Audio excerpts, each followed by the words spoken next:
Friends, good morning, खम्मागणी। कैसे हैं आप सभी? मैं मासूदा परवीन एक बार फिर से हाजिर हूँ आप सभी के बीच में आपके अपने चैनल गणेश स्टडी कंसेप्ट पर। दोस्तों, राजस्थान इतिहास के अंतर्गत पिछली क्लास में हमने मंडोर के प्रतिहार वंश के बारे में पढ़ा था। आज की क्लास रहेगी गुर्जर प्रतिहार वंश की जालोर शाखा या भीनमाल शाखा को लेकर। तो आइए पढ़ना शुरू करते हैं। गुर्जर प्रतिहार वंश की कौन सी शाखा? भीनमाल शाखा। वंश कौन सा चल रहा है दोस्तों? गुर्जर प्रतिहार वंश चल रहा है। और गुर्जर प्रतिहार वंश की राजस्थान में दो शाखाएं थी। एक थी आपके मंडोर में और दूसरी कहाँ पर थी? जालोर में। तो आज जो हम पढ़ने जा रहे हैं, कौन सी शाखा के बारे में पढ़ने जा रहे हैं? भीनमाल शाखा के बारे में पढ़ने जा रहे हैं। और भीनमाल आपके कहाँ पर आता है? जालोर में आता है। तो आज हम पढ़ेंगे भीनमाल शाखा के बारे में। तो सबसे पहले गुर्जर प्रतिहार वंश जो कि भीनमाल में था उसके बारे में मैं आपको बताती हूँ। भीनमाल में किसका जो था वर्चस्व था या कौन से लोग शासन करते थे? तो चावड़ा रहते थे। चावड़ों से प्रतिहारों ने किसको जीता? भीनमाल को जीता। और जीतने के पश्चात यहाँ पर अपना वंश स्थापित किया। तो गुर्जर प्रतिहार वंश की यह शाखा कौन सी शाखा कहलाती है? रघुवंशी शाखा कहलाती है। भीनमाल जालोर की शाखा को किस नाम से जाना जाता है? रघुवंशी शाखा के नाम से जाना जाता है। और इन्होंने अपनी राजधानी किसको बनाया था? भीनमाल को अपनी राजधानी बनाया। और यहाँ पर शासन कर रहा है कौन सा वंश? गुर्जर प्रतिहार वंश शासन करता है। अब हम पढ़ेंगे गुर्जर प्रतिहार वंश के शासकों के बारे में। तो देखिए, गुर्जर प्रतिहार वंश जो आपकी भीनमाल शाखा है, यहाँ पर पहला शासक जो था उसका नाम था, पहले इधर अपन लिख लेते हैं कौन सी शाखा के बारे में पढ़ रहे हैं अपन? भीनमाल शाखा के बारे में पढ़ रहे हैं। यहाँ पर पहला व्यक्ति जो है उसका नाम क्या था? नागभट्ट फर्स्ट। नागभट्ट फर्स्ट, नागभट्ट नाम आप पहले पढ़ चुके हैं जब हमने क्या पढ़ा था? मंडोर का प्रतिहार वंश पढ़ा था। उस समय भी हमने नागभट्ट का नाम पढ़ा था। तब मैंने आपको बताया था ये क्वेश्चन शिक्षक भर्ती परीक्षा में पूछा जा चुका था। मेड़ता को राजधानी किसने बनाया था? तब हमने पढ़ा किसने बनाया था? नागभट्ट ने। तो वो नागभट्ट अलग था और ये नागभट्ट अलग है। तो नागभट्ट जो है इनका समय लिखा गया 730 ईस्वी से कई पुस्तकें 756 और कई जगह इसका समय लिखा गया है 760 ईस्वी। नागभट्ट प्रथम को क्या कहा गया है? प्रतिहार वंश का संस्थापक। अब दोस्तों, प्रतिहार वंश अलग अलग जगह के हैं, इसलिए आप ध्यान रखेंगे। मंडोर का जब प्रतिहार वंश का संस्थापक पूछा जाएगा तब हमें हरिश्चंद्र लिखना है। जब भीनमाल या जालोर का पूछा जाएगा तब हमें नागभट्ट प्रथम को लिखना है। तो प्रतिहार वंश का कौन सी शाखा है? भीनमाल का संस्थापक कौन था? नागभट्ट प्रथम।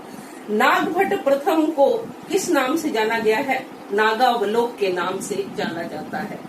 अब इसको हम किस शासक को नागावलोक के नाम से जानते हैं? तो नागभट्ट प्रथम को हम किस नाम से जानते हैं? नागावलोक के नाम से जानते हैं। इसका जो दरबार था, इसका दरबार किस नाम से जाना जाता था? नागावलोक दरबार के नाम से जाना जाता था। इसने अपनी राजधानी किससे बनाया था? इसकी राजधानी थी कौन सी? भीनमाल। और बाद में इसने सेकंड जो है कैपिटल किसको बनाया? अवंती को बनाया। अवंती या उज्जैनी, उज्जैन को अपनी सेकंड कैपिटल बनाने वाले कौन रहेंगे? नागभट्ट प्रथम रहते हैं। तो ये है नागभट्ट प्रथम जिन्होंने भीनमाल शाखा की स्थापना की। नागावलोक के नाम से जाने जाते थे और इनके दरबार को नागावलोक दरबार कहा जाता था। अब हम पढ़ते हैं नागभट्ट प्रथम के अन्य नामों के बारे में।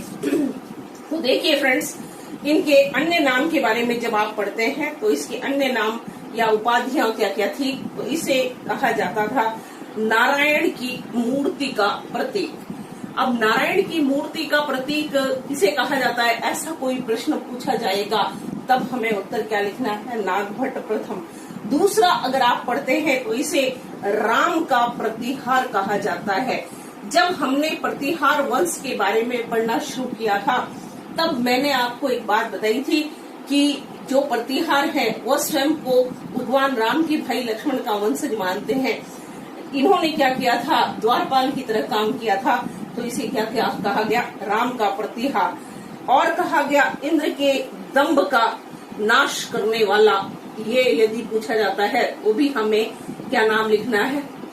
नागभट्ट प्रथम का नाम लिखना है। इसके अतिरिक्त क्षत्रिय ब्राह्मण कहकर किसे संबोधित किया गया, तो क्षत्रिय ब्राह्मण कहकर भी किसे संबोधित किया गया है, नागभट्ट प्रथम को संबोधित किया गया है। तो ये है नागभट्ट, बड़े ही पावरफुल थे। उज्जैन को अपनी सेकंड कैपिटल बना रहे हैं। फर्स्ट कैपिटल रहेगी भीनमाल। प्रतिहार वंश के संस्थापक ये रहेंगे, नागावलोक के नाम से जाने जाते हैं। अब देखिए नागभट्ट प्रथम के लिए और भी हम कुछ पढ़ लेते हैं। तो देखिए बताया गया कि नागभट्ट प्रथम जो है, इनके लिए बताया गया कि इन्होंने एक यज्ञ किया था, हिरण्यगर्भ यज्ञ किया था। और कहते हैं कि पुत्र प्राप्ति के लिए यज्ञ किया जाता था। इसमें उन्होंने क्या किया था, राष्ट्रकूट वंशी शासक को आमंत्रित किया था। राष्ट्रकूट वंशी शासक को आमंत्रित करने वाले कौन थे, नागभट्ट प्रथम थे। नागभट्ट प्रथम को ग्वालियर अभिलेख में क्या बताया गया है, मलेच्छ नाशक बताया गया है। मलेच्छ नाशक, मलेच्छ इसको कहा गया अरबियों को। देखिए हिंदुस्तान पर 7वीं शताब्दी में अरबी आक्रमण होने शुरू हो गए थे और अरबी आक्रमण का सामना करने के लिए और उससे बचने के लिए नागभट्ट प्रथम ने 7वीं शताब्दी में जालोर में एक किले का निर्माण करवाया, जिसको वर्तमान में हम जालोर का किला कहते हैं। तो जालोर का किला किसके द्वारा बनवाया गया था, नागभट्ट जो है प्रतिहार था, गुर्जर प्रतिहार, उसके द्वारा बनवाया गया था। ये है नागभट्ट फर्स्ट। इन्होंने आबू को जीता है, जालोर को जीता था। आबू को जीतने वाला, जालोर को जीतने वाला व्यक्ति कौन है, नागभट्ट प्रथम। कुछ स्थानों पर लिखा गया कि नागभट्ट प्रथम का राष्ट्रकूट वंश के साथ संघर्ष शुरू हो जाता है, किंतु राष्ट्रकूट वंश ने क्या किया था, अपनी पुत्री का विवाह इनके जो भतीजे थे कक्कोस से करवाकर उसको जो है विवाद को समाप्त कर दिया था। नागभट्ट प्रथम के पश्चात अगला शासक कौन बनता है, तो देखिए दोस्तों नागभट्ट प्रथम के बाद अगले शासक बनते हैं कक्कोस्त। सेकंड जो रूलर बनेगा उसका नाम है कक्कोस्त। कक्कोस्त इस तरह से लिखा हुआ मिलेगा, कक्कोस्त इस तरीके से भी लिखा हुआ मिलेगा आपको, और कई जगह कक्कुक लिखा हुआ मिलेगा। कक्कोस्त की बात करते हैं या कि जब हम बात करते हैं तो देखिए फ्रेंड्स क्या बताया गया, ज्यादा कुछ नहीं बताया गया। बताया गया कि ये इनके नागभट्ट प्रथम के भाई के बेटे थे कौन, कक्कोस्त। इन्होंने क्या किया था, मंडोर को जीता था। मंडोर को जीतने के बाद मंडोर में विजय स्तंभ बनवाया था। मंडोर का विजय स्तंभ राजस्थान का सेकंड विजय स्तंभ है। राजस्थान का फर्स्ट विजय स्तंभ समुद्रगुप्त कालीन है, जो कि कहाँ पर है, बयाना के किले में है। और सेकंड कहाँ पर है, ये कक्कोस ने बनवाया, जो कि कहाँ पर है, मंडोर के अंदर स्थित है। और 2 विजय स्तंभ बनाए हैं, साथ ही जो विष्णु मंदिर है उसका भी निर्माण करवाया है, इसके द्वारा कक्कोस के द्वारा करवाया गया। अब देखिए कक्कोस के बाद इनके समकालीन उज्जैन का शासक था देवराज प्रतिहार। कौन था दोस्तों, देवराज प्रतिहार। अब देखिए कक्कोस के बाद अगले शासक आते हैं, उनका नाम रहता है वत्सराज। वत्सराज पावरफुल है। प्रतिहार शाखा में वास्तविक संस्थापक यदि किसी को माना गया है तो किसको माना जाता है, वत्सराज प्रतिहार को माना जाता है। वत्सराज प्रतिहार को कहते हैं कि एक ब्राह्मण था, उस ब्राह्मण का नाम क्या है, दुग्गिल। दुग्गिल जो ब्राह्मण है उसने क्या किया है, वत्सराज को जय वराह की उपाधि दी है। जय वराह की उपाधि किस शासक की है, तो उत्तर लिखना है, ये किसकी है, वत्सराज की है। वत्सराज को ये उपाधि क्यों दी गई, ब्राह्मण दुग्गिल के द्वारा, जो है ब्राह्मण धर्म का संरक्षण देने वाला या संरक्षण करता होने के कारण वत्सराज को जयवराह की उपाधि एक ब्राह्मण दुग्गिल के द्वारा दी गई। अब वत्सराज ने क्या किया है, जालोर में या भीनमाल में एक यज्ञ किया, राजसूय यज्ञ। और जब इसने राजसूय यज्ञ किया उस समय इसने 1000 चांदी की मुद्राएं ब्राह्मणों को दान में दी है। और उन जो है कॉइन्स पर क्या लिखा हुआ मिलता है, जय वराह लिखा हुआ मिलता है। ये किसके समय की घटना है, वत्सराज के समय की घटना है। अब देखिए दोस्तों वत्सराज की बात कर रहे हैं हम, वत्सराज प्रतिहार। अब वत्सराज प्रतिहार के बारे में जब हम पढ़ते हैं तो वत्सराज के लिए बताया गया कि वत्सराज एक पावरफुल शासक था। वत्सराज के समय त्रिपक्षीय संघर्ष की शुरुआत होती है। किसका प्रारंभ होता है, त्रिपक्षीय संघर्ष का प्रारंभ होता है। और ये त्रिपक्षीय संघर्ष कितने समय के लिए चलता है, 150 साल के लिए चलेगा। कितने साल के लिए, 150 साल के लिए। त्रिपक्षीय संघर्ष हुआ क्यों, सबसे पहले मैं आपको बताती हूँ कन्नौज।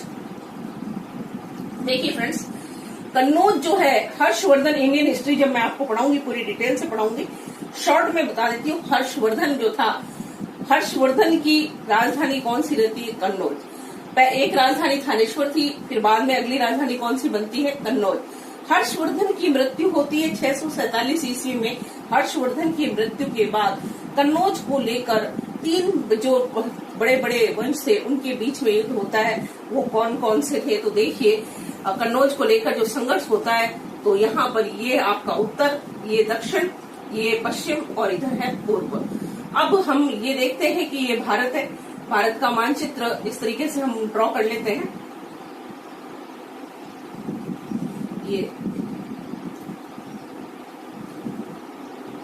ये रहेगा आपके, यहाँ पर हमारा पश्चिमी बंगाल हो जाएगा, इस तरीके से रहेगा। अब कन्नौज कहाँ था? यूपी में। कन्नौज कहाँ पर? कन्नौज की लोकेशन कहाँ है? यूपी में। अब कन्नौज उत्तर प्रदेश में। अब ये हमारा राजस्थान यहाँ पर है। यहाँ पर एक तो जोधपुर में शाखा थी, मंडोर में प्रतिहारों की, और एक कहाँ थी? जालोर के अंदर। अब कन्नौज को लेकर यूपी में जो कन्नौज है उसके लिए इधर जो है बंगाल, वेस्ट बंगाल, बंगाल का जो था पाल वंश, और इधर हमारे राजस्थान में कौन सा है? प्रतिहार वंश, गुर्जर प्रतिहार जिनको हम कहते हैं, प्रतिहार वंश। और इधर महाराष्ट्र में दक्षिण में कौन सा वंश है? राष्ट्रकूट वंश है। इन तीनों के मध्य युद्ध होता है। सबसे पहले वसराज प्रतिहार जो था, जब अरबी आक्रमण होने लगे तो वसराज प्रतिहार क्या करते? एक सुरक्षित स्थल की तलाश में थे, और उन्होंने क्या देखा कि हर्ष की मृत्यु के पश्चात क्या है, यहाँ पर एक कमजोर वंश है जिसका नाम था आयुध वंश। आयुध वंश का शासन यहाँ पर है, और इंद्रायुध नाम का एक व्यक्ति कहाँ पे शासन कर रहा है? कन्नौज पर। वसराज प्रतिहार ने कन्नौज पर आक्रमण किया और इंद्रायुध को हरा दिया। यह बात बंगाल के पाल वंश के शासक धर्मपाल को पसंद नहीं आती है। धर्मपाल, और फिर क्या होता है ध्यान से सुनिएगा। पहले प्रतिहारों ने कहाँ आक्रमण किया है? कन्नौज पर। और जीतेगा कौन? वसराज प्रतिहार। यह बात बंगाल के धर्मपाल को पसंद नहीं आती है, और धर्मपाल क्या करता है? उसने जो है मुंगेर, आपको पढ़ने के लिए मिलेगा, मुंगेर मुदगिरी का जो युद्ध है वो एक युद्ध होता है वसराज के बीच में और धर्मपाल के बीच में, जिसमें वसराज विजयी होते हैं। वसराज की बढ़ती हुई शक्ति से घबराकर राष्ट्रकूट वंशी शासक ध्रुव क्या करते हैं? उन्होंने आक्रमण किया, और फिर राष्ट्रकूट वर्सेज प्रतिहारों के बीच में युद्ध होता है, जिसके विजेता कौन रहते हैं? राष्ट्रकूट शासक ध्रुव रहते हैं। जिसके अंतर्गत ये बताया गया कि वसराज प्रतिहार हार जाता है। राधनपुर और वनी डिंडोली का शिलालेख हमको ये बताता है कि वसराज प्रतिहार ने हारने के बाद मरुस्थल में जाकर शरण ली थी। इस पक्ष की त्रिपक्षीय संघर्ष 150 साल चलता है। इसकी शुरुआत प्रतिहारों के द्वारा की गई थी। तो ये थे वसराज प्रतिहार। अब वसराज प्रतिहार के बारे में और कुछ पढ़ते हैं, इनके समय और कौन कौन सी घटनाएं होती है।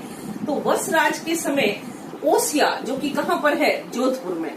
ओसिया जोधपुर जो है जैनों का सबसे बड़ा सेंटर माना जाता है ओसिया। तो ओसिया जो जोधपुर में है, यहाँ पर वसराज ने क्या किया था? एक सरोवर का निर्माण, सरोवर मीन्स तालाब, और एक जैन मंदिर का निर्माण होता है, और ये पश्चिमी राजस्थान का प्राचीनतम मंदिर माना जाता है। वसराज प्रतिहार शैव धर्म के संरक्षक थे। ओसिया को क्या कहा जाता है? राजस्थान का भुवनेश्वर कहा जाता है। राजस्थान का भुवनेश्वर किसे कहते हैं? हम ओसिया को कहते हैं। ओसवाल जैनों का सबसे बड़ा टेम्पल जो है, इनकी कुल देवी सच्चाई माता, सच्चाई माता का मंदिर कहाँ पर है? ओसिया में। यहाँ हरिहर मंदिर भी आपको देखने के लिए मिलेंगे। सच्चाई माता ओसवाल समाज जो जैनों का है, उनकी क्या है? कुल देवी है। वसराज प्रतिहार के द्वारा यहाँ पर मंदिर का निर्माण करवाया गया और एक सरोवर का निर्माण करवाया जाता है। फ्रेंड्स, यहाँ के मंदिर फिर बताती हूँ प्रतिहार शैली में बने हुए हैं, लेकिन एक मंदिर है जो कि कौन सी शैली में बना हुआ है? हरिहर मंदिर, वो पंचायतन शैली में बना हुआ है। वसराज प्रतिहार के समय जो है पूवले माला ग्रंथ लिखा गया। उद्योतन सूरी जालोर दुर्ग में कौन सा ग्रंथ लिखते हैं? पूवले माला जो है ग्रंथ लिखते हैं। वसराज प्रतिहार जो है एक पावरफुल शासक था और इन्होंने किसको जीता था? कन्नौज को जीता था। ये है दोस्तों गुर्जर प्रतिहार वंश के शासक वसराज प्रतिहार। कल पढ़ेंगे आगे अन्य शासकों के बारे में। फिर से मिलते हैं कल। Thank you very much.